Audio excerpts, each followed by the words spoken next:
Welcome to The Explainer. Today, we're diving into a genuinely fascinating piece of 19th century literature that just masterfully blends folklore, psychology, and supernatural suspense.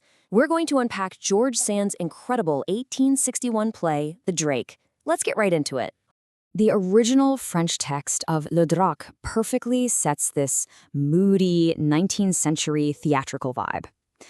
George Sand was primarily known for her social novels, but she stepped totally out of her usual genres to pen this dramatic reverie. It's heavily inspired by the coastal folklore of southern France, and it's a story where the boundaries between reality and the supernatural just completely blur.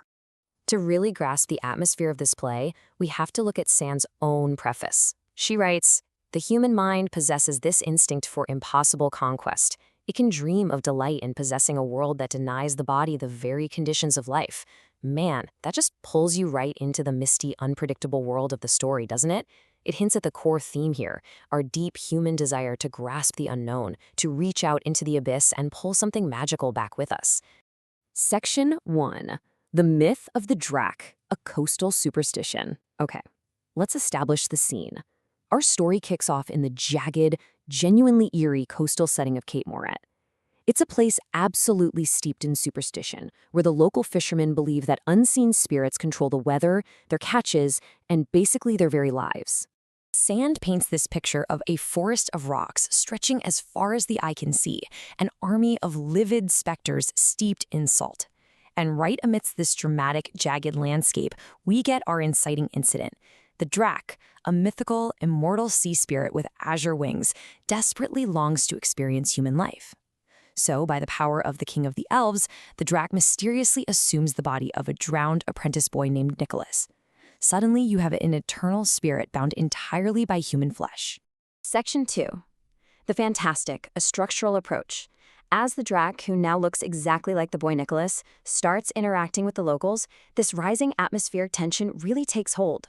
The characters, and frankly, we as the audience, are left constantly wondering, what is reality and what is just an illusion?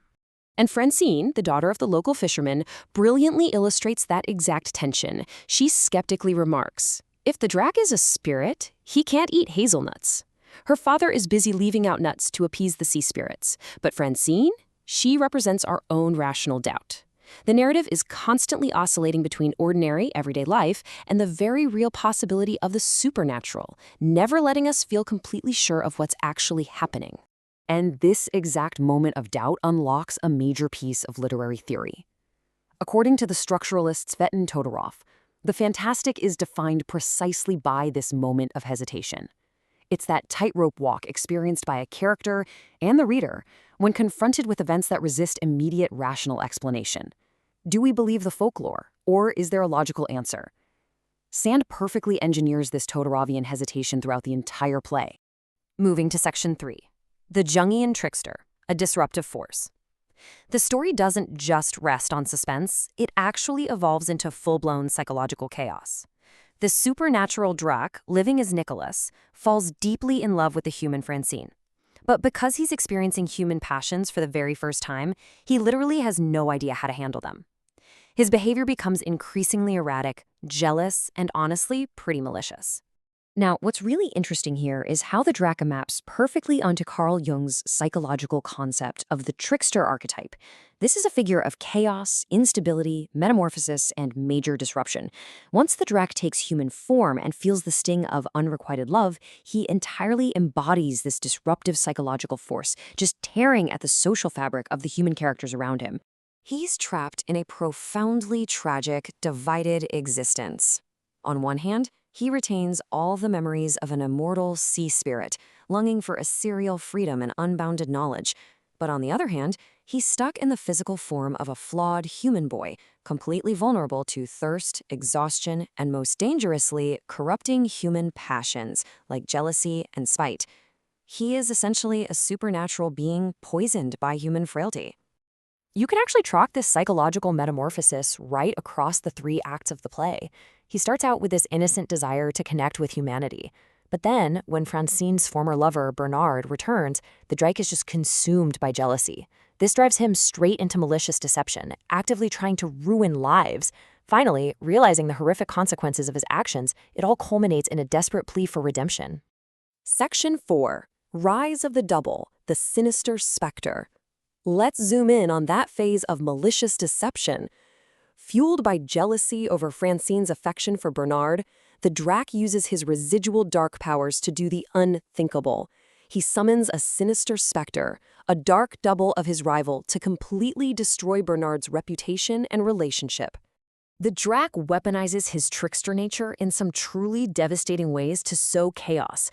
He's manipulating Francine's dreams, feeding her illusions. He exploits her father's greed by making him hallucinate that cheap shells are actual gold coins. He even magically alters written language. When the real Bernard writes a heartfelt goodbye on the wall, the Drac changes the words to say, "I despise you," breaking Francine's heart.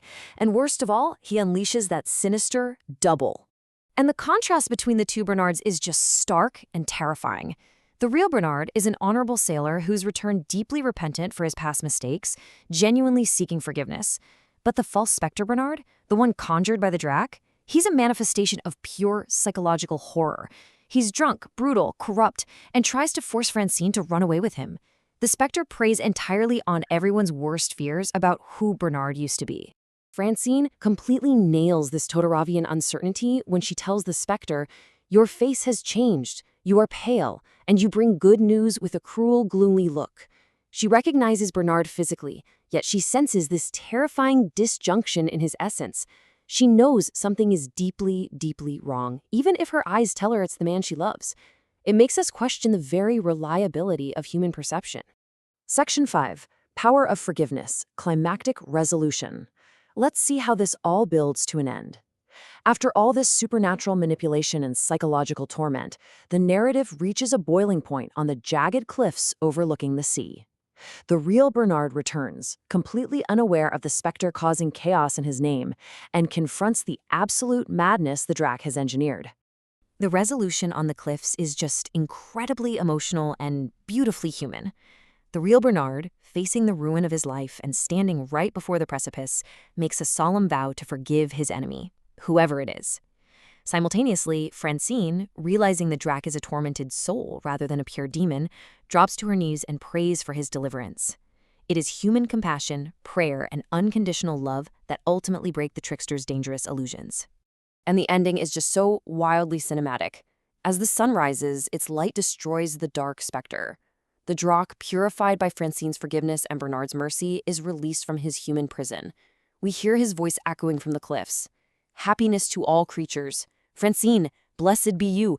You have given them back to me." He regains his golden wings and returns to the immense free expanse of the sea. Section 6. The Human Psyche, Beyond the Folklore. So what does this all mean? What is the ultimate takeaway from this beautiful piece of 19th century theater? Well, it's not just a ghost story about a sea sprite causing trouble. It's a profound look inward. Professor Jonathan Acuna Solano actually pointed out in a 2026 academic analysis that the Drac totally transcends its regional folklore. Acuna Solano argues that George Sand crafted a highly sophisticated exploration of lack, desire, and identity. The supernatural elements are really just tools used to dissect human consciousness and the fragile boundaries between reality and our own imaginations. So the crucial point is how this completely grounds the fantasy in reality. The Drac-ida's jealousy, his inability to control his passions, and that terrifying doubler aren't just fun fantasy tropes. They mirror our own universal everyday struggles. We all grapple with desire, with making mistakes, and with the fear of the darker, more destructive versions of ourselves taking over. Which leaves us with this final, provocative thought to chew on. Are the monsters and phantoms in our favorite stories actually just mirrors reflecting our own hidden desires and psychological struggles? The Drac strongly suggests that the most terrifying and wondrous things aren't hiding out in the deep sea. They're hiding right inside us. Thank you for joining me on this explainer, and keep questioning the stories you read.